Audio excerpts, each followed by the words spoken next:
Good morning बच्चों, कैसे हैं आप सब। आज फिर से हम लोग सॉल्यूशन जो हम लोग कंटिन्यू कर रहे थे उसमें हम थोड़ा सा आगे की ओर बढ़ेंगे। इससे पहले मैं आपको बता दूं, पिछले लेक्चर में हमने मोल कैसे निकालेंगे, मोल फ्रैक्शन, मोलैरिटी क्या है, मोलैलिटी क्या है, पीपीएम क्या है, इन सब के बारे में मैंने डिस्कस कर रखा है। जो लोग ये वीडियो नहीं देखे हैं पहले आप इस वीडियो को देख लें, जिसका लिंक इसी वीडियो के डिस्क्रिप्शन में आपको मिल जाएगा। आज बच्चों हम बात करेंगे सॉल्युबिलिटी का। क्लास 12th और नीट का आपका जो सिलेबस चल रहा है, इसका सॉल्यूशन में हम बात करेंगे सॉल्युबिलिटी।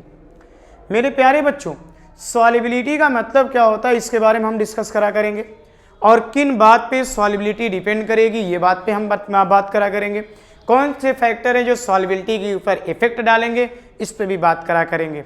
इस पे बात करेंगे हम लोग, ये सब सारे फैक्टर को हम लोग कवर करेंगे। मेरे प्यारे बच्चों, सॉल्युबिलिटी का मतलब क्या होता है, ध्यान से देखिए, कॉपी पेन निकाल लीजिए, लिखिए। सॉल्युबिलिटी का मतलब होता है maximum amount of solute, maximum amount of solute in gram, maximum amount of solute in gram dissolve in 100 gram of solvent to form saturated solution.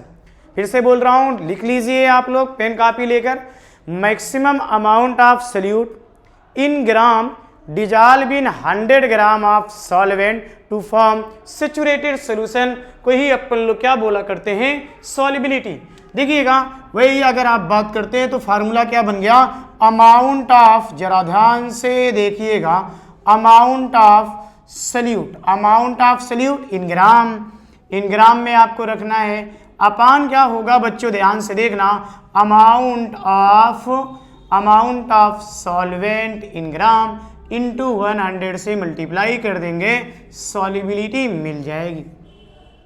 फिर से बोल रहा हूं मैं, जरा ध्यान से देख लीजिएगा, सुन लीजिए, लिख लीजिए। मैंने आपसे ये कहा है maximum amount of solute in gram dissolve in 100 gram of solvent to form saturated solution known as the solubility of the solution. जैसे बच्चों जरा ध्यान से देखिएगा, कॉपी पेन लें और क्वेश्चन लिखें, इस पे हम लोग क्वेश्चन सॉल्व करेंगे। 50 ग्राम एक्वस KCl, क्वेश्चन लिखेंगे 50 gram aqueous KCl heated to dryness, when, जरा ध्यान से देखें, when 13.2 gram dry KCl was obtained, when 13.2 gram dry KCl was obtained, then find out solubility of the solution। solubility find करना है। फिर से मैं क्वेश्चन रिपीट कर दे रहा हूं। क्वेश्चन ये कहा गया है 50 ग्राम एक्वस KCl को हीट किया जा रहा है सुखाने के लिए, जब 13.2 ग्राम ड्राई KCl बचेगा तो सॉल्युबिलिटी फाइंड करना है। तो बच्चों जरा देखना, पूरा अगर अमाउंट ऑफ सोल्यूशन या मास ऑफ सोल्यूशन की बात करें हम, तो मास ऑफ पूरा सोल्यूशन जो है बच्चों वह कितना है, 50 ग्राम है। जरा ध्यान से देखें। और अगर मैं मास ऑफ सॉल्यूट की बात करूं या अमाउंट ऑफ सॉल्यूट की बात करूं, तो अमाउंट ऑफ सॉल्यूट आपके पास क्या बेटा, देखिएगा, अमाउंट ऑफ सॉल्यूट कितना हो जाएगा, ये आपके पास 13 हो जाएगा, 13.2। और अगर मैं अमाउंट ऑफ, जरा ध्यान से देखना मेरे बच्चों, अमाउंट ऑफ अगर सॉल्वेंट बात करी जाए तो ये कितने हो जाएंगे, जरा ध्यान से देखिएगा, 50 माइनस का आपके पास कितना हो जाएगा, देखिएगा 13 पॉइंट आपके पास 2 इक्वल टू आपके पास कितना आ जाएगा, ये 38 पॉइंट आपके पास कितना आ जाएगा, 8। सही है, 38.8। ये आप कर लेंगे। अब आप सॉल्युबिलिटी वाले फार्मूले पे लगा दीजिए। तो देखिए, अमाउंट ऑफ सॉल्यूट ये गिवन है प्यारे बच्चों, ये आपके पास 13.2 अपान मास ऑफ सॉल्वेंट ये आ जाएगा 38.8 इंटू आप 100 से मल्टीप्लाई करें, ये लगभग आंसर आपको 35 मिल जाएगा। मेरे प्यारे बच्चों कुछ नहीं करना है, यहाँ पे कुछ था नहीं, amount of solute upon amount of solvent. बहुत सारे बच्चे यहाँ गलती कर देते हैं, सॉल्वेंट और सोल्यूशन में, जरा ध्यान से देख लीजिएगा, यहाँ पे बच्चे क्या करते हैं, यहाँ सोल्यूशन सॉल्वेंट की जगह सोल्यूशन रख देते हैं, क्वेश्चन गलत हो जाता है। तो मेरे प्यारे बच्चों, आप इस तरीके से सॉल्युबिलिटी के क्वेश्चन को सॉल्व कर सकते हैं। अब हम बात करेंगे यहाँ पे कौन कौन से फैक्टर है जो सॉल्युबिलिटी के ऊपर इफेक्ट डालते हैं। तो सबसे पहली बात करी जाएगी बच्चों, जरा ध्यान से देखेंगे आप, देखिएगा, सबसे पहली बात करी जाएगी, देखें सबसे पहले हम यहाँ पे बात करेंगे सॉल्युबिलिटी, कौन कौन से फैक्टर इसको अफेक्ट डालते हैं। तो मेरे प्यारे बच्चों, पहली बात करी जाएगी factor affecting solid in liquid. Solid in liquid की बात करी जा रही है, जरा ध्यान से देखेंगे मेरे बच्चों।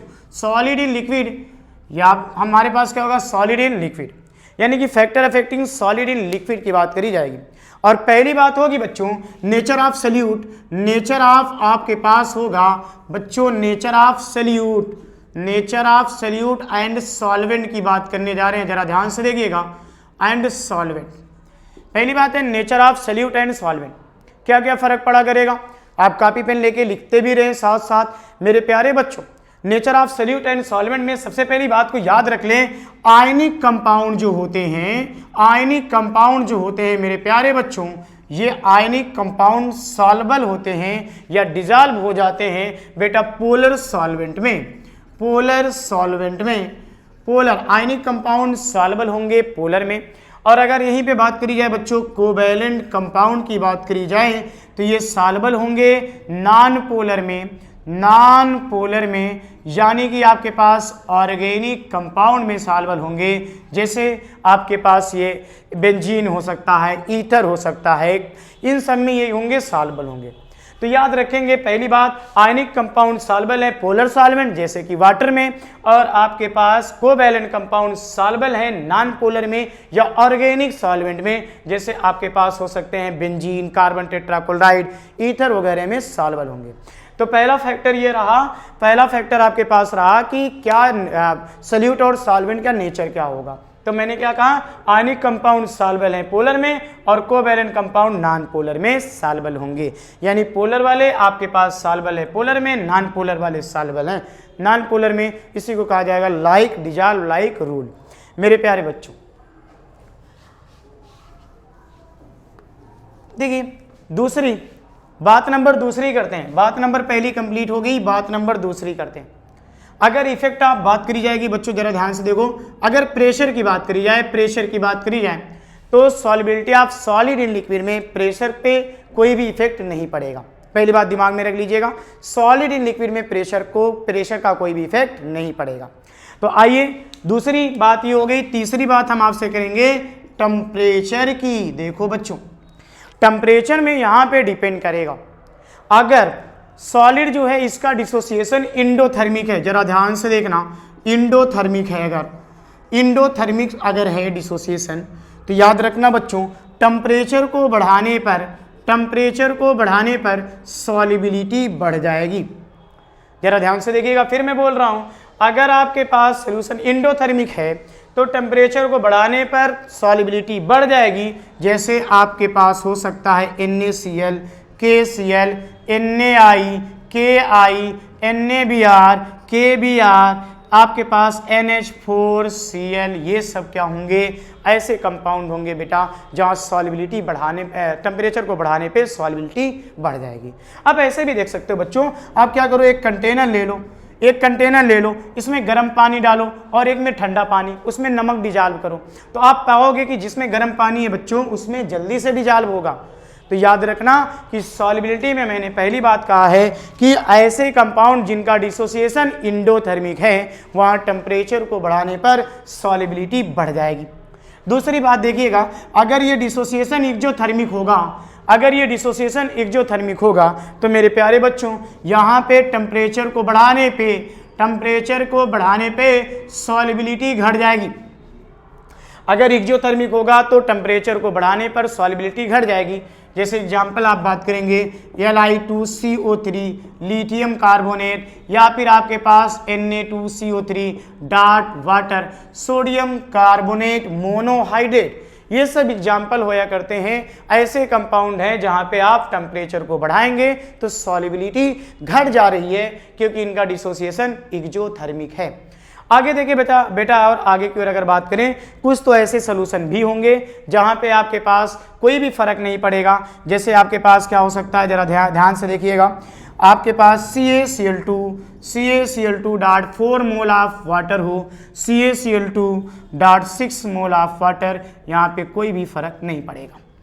तो मैंने आपको solubility of solid in liquid में बात करी है बच्चों, और इसमें मैंने आपको पहला फैक्टर बताया है effect of nature of solute and solvent. मैंने कहा बेटा पोलर वाले सॉल्युबल होंगे पोलर में, नॉन पोलर सॉल्युबल होंगे नॉन पोलर में। दूसरा इफेक्ट ऑफ प्रेशर बताया, मैंने कहा कोई भी फर्क नहीं पड़ेगा। तीसरी बात मैंने कहा है टेम्परेचर। टेम्परेचर में 3 कंडीशन थी। कंडीशन नंबर 1 थी अगर इसका डिसोसिएशन एंडोथर्मिक था तो टेम्परेचर को बढ़ाने पर इसकी सॉल्युबिलिटी बढ़ गई। जैसे एग्जांपल NaCl है, KCl है, NaIKI, आगे की ओर देख सकते हैं। और दूसरे आपके पास वह लोग थे जिनका डिसोसिएशन एक्सोथर्मिक था और टेम्परेचर को बढ़ाया गया तो सॉल्युबिलिटी घट जा रही थी। जैसे एग्जांपल में sodium carbonate monohydrate, lithium carbonate, ये एग्जांपल होया करते हैं। और ये वाले हैं जिनके टेम्परेचर बढ़ाने पर या घटाने पर कोई भी फर्क नहीं पड़ रहा था। तो ये आपके पास हुआ पहला फैक्टर। दूसरे फैक्टर की बात करेंगे हम लोग। क्यों, जरा ध्यान से देखिएगा। गैस इन लिक्विड, जरा ध्यान से देखिएगा। गैस इन लिक्विड हम बात करने लगे हैं दूसरे फैक्टर में। गैस इन लिक्विड, पहला सॉलिड इन लिक्विड था, अब गैस इन लिक्विड की बात करी जाएगी। तो पहली बात सुनिएगा, अगर बात करी जाए नेचर ऑफ सॉल्यूट और सॉल्वेंट की बात करी जाए या गैसेस की बात करी जाए तो इजीली लिक्विफाइबल गैसेस जो होती हैं वह आसानी से सॉल्युबल हो जाती हैं। और अगर बच्चों जरा ध्यान से देखें, इसमें टेम्परेचर की बात करी जाएगी कि टेम्परेचर बढ़ाने पर क्या फर्क पड़ता है। तो सोचो बेटा, आपके पास लिक्विड है जिसमें गैस डिजॉल्व है। ये आपके पास लिक्विड है, को आप कोल्ड ड्रिंक लेके आते हो, इसके अंदर आपके पास लिक्विड है, गैसेस यहाँ डिजॉल्व है, यहाँ डिजॉल्व है, ये सब गैसेस आपके पास होंगी। तो आप क्या करोगे बेटा, जाहिर सी बात है, अगर आप टेम्परेचर को बढ़ाते हो, ये गैस क्या होंगी, ये अपने इनकी सॉल्युबिलिटी घट जाएगी क्योंकि ये वेपराइज होने लगेंगी। तो पहली बात फैक्ट ये है कि अगर सॉल्युबिलिटी गैस इन लिक्विड बात करी जाएगी और टेम्परेचर को बढ़ाया जाएगा तो सॉल्युबिलिटी क्या करेगी, घट जाएगी। सिंपल सी बात देख लीजिए, आप वाटर लिए उसमें गैसेस डिजॉल्व हैं और अगर आप उसे हीट करेंगे तो गैसें क्या होंगी, वेपराइज होने लगेंगी, तो आपके पास सॉल्युबिलिटी घट जाएगी। तो पहली बात आप दिमाग में रख लीजिएगा कि अगर आप गैस इन लिक्विड बात कर रहे हो तो टेम्परेचर बढ़ाओगे, सॉल्युबिलिटी घटेगी। और दूसरी बात अगर करी जाए प्यारे बच्चों, अगर यहाँ पे बात करी जाए प्रेशर की बात करी जाए, अगली बात अगर प्रेशर की करी जाए तो बच्चों एक बात याद रखो, मान लो मेरे पास एक गैस का कंटेनर था, सपोज दैट एक कंटेनर था, इसके अंदर कुछ लिक्विड यहाँ डिजॉल्व थी, ये गैस यहाँ लिक्विड में कुछ गैसें डिजॉल्व थी, यहाँ थी, यहाँ थी, यहाँ थी, ये भी थी। आपने क्या किया, पिस्टन लिया और यहाँ पे दाब दिया तो ये जो गैसें बाहर घूम रही हैं ये और तेज से डिजॉल्व हो जाएंगी, ये और तेज से इसके अंदर डिजॉल्व हो जाएगी। यानी कि जब आप प्रेशर को बढ़ाओगे तो सॉल्युबिलिटी बढ़ जाती है। और इसी चीज़ को हम लोग एक्सप्लेन करेंगे हेनरीज लॉ से। एक लॉ है, बड़ा इंपॉर्टेंस लॉ, हेनरीज लॉ, इसे एक्सप्लेन किया जाएगा हेनरीज लॉ से। याद रखें, फिर मैं अपनी बात को रिपीट कर रहा हूं, मैंने ये कहा है जब सॉल्युबिलिटी गैस इन लिक्विड देखा जाएगा, टेम्परेचर बढ़ाने पे सॉल्युबिलिटी घट जाएगी, प्रेशर को बढ़ाने पे सॉल्युबिलिटी बढ़ जा रही है और इसे एक्सप्लेन किया जाएगा हेनरीज लॉ। तो आइए देखते हैं हेनरीज लॉ क्या होता है। हेनरी लॉ की बात करेंगे। क्या कहता है हेनरी लॉ, जरा ध्यान से देखिएगा। हेनरी लॉ ये कहता है at constant temperature unit mass of gas dissolve in liquid is directly proportional to pressure. यानी आपके पास क्या हो जाएगा बच्चों, यम डायरेक्टली हो जाएगा पी के। अगर इस प्रोपोर्शनलिटी चिन्ह को हटाया जाए तो एक कांस्टेंट आएगा के एच इंटू पी, जहां पे यम का मतलब है मास ऑफ गैस और के एच ये आपके पास बच्चों हेनरीज कांस्टेंट और पी है प्रेशर। तो ये आपके पास क्या होता है, इस तरह आप देख सकते हैं कि आपके पास ये हेनरीज लॉ बन जाता है और ये अपने आप में बड़ा इंपॉर्टेंस लॉ होता है। तो अगर आगे एक आप देखेंगे थोड़ा सा बेटा, जब आपके पास गैसियस स्टेट में कोई चीज़ मिक्स होता है तो इनका जो वो होता है मोल फ्रिक्शन जो होता है ये पार्शियल प्रेशर पे भी डिपेंड करता है। तो इसके अकॉर्डिंग अगर देखा जाए तो हेनरी लॉ हमारे पास क्या हो जाएगा, एक्स ए इक्वल टू आपके पास क्या हो जाएगा पी ए इंटू आपके पास के एच, जहाँ एक्स ए क्या होता है बच्चों मोल फ्रिक्शन होता है और पी ए मतलब पार्शियल प्रेशर है और के एच मतलब हेनरी कांस्टेंट है। तो यहाँ पे हेनरी लॉ का एक और फार्मूला बन जाता है, दोनों आपका हेनरी लॉ का फार्मूला होगा। अब इसके अकॉर्डिंग अगर आप देखें तो इसकी 2 यूनिट होती है, देखिएगा इसकी अगर यूनिट की बात करी जाए तो 2 यूनिट है, पहला तो आपके पास क्या होगा, पर एटीएम या क्वेश्चन पर बार में रहेगा। ध्यान से देखें, पर एटीएम या पर बार। अगर पर एटीएम पर बार में रहेगा तो एक्स ए इक्वल टू क्या फार्मूला लगाएंगे, आपके पास पी ए इंटू आपके पास क्या है के एच लगेगा। दूसरी यूनिट हमारे पास क्या हो सकती है बच्चों, जरा ध्यान से देखिएगा, ए हो सकती है एटीएम या बार हो सकती है। अगर एटीएम या बार की बात करेंगे तो आपके पास क्या हो जाएगा, पी ए इक्वल टू आपके पास के एच इंटू एक्स ए। ये आपके पास होते हैं, इन पे रख के आप क्वेश्चन को सॉल्व कर सकते हैं। अब देखिए, हेनरी लॉ जो होता है इसकी कुछ लिमिटेशन भी रहे और कुछ एप्लीकेशंस भी हैं। प्यारे बच्चों, अगर लिमिटेशन की बात करी जाए तो प्रेशर बहुत ज़्यादा नहीं होना चाहिए, टेम्परेचर बहुत कम नहीं होना चाहिए, गैसें बहुत ज़्यादा हाईली सॉल्युबल नहीं होनी चाहिए। और अगर इनके एप्लीकेशन की बात करी जाए बच्चों, तो जो कोल्ड ड्रिंक वगैरह है जो इसमें आपके CO2 वगैरह डिजॉल्व किए जाते हैं, इनकी एप्लीकेशन है। या आप हाई अल्टीट्यूड पे चले जाते हैं, बहुत ऊंचाइयों पे चले जाते हैं तो वहाँ सांस लेने में प्रॉब्लम होने लगती है, या फिर हम सही से सोच नहीं पाते हैं। ये सब आपके पास एप्लीकेशन आते हैं हेनरीज लॉ के।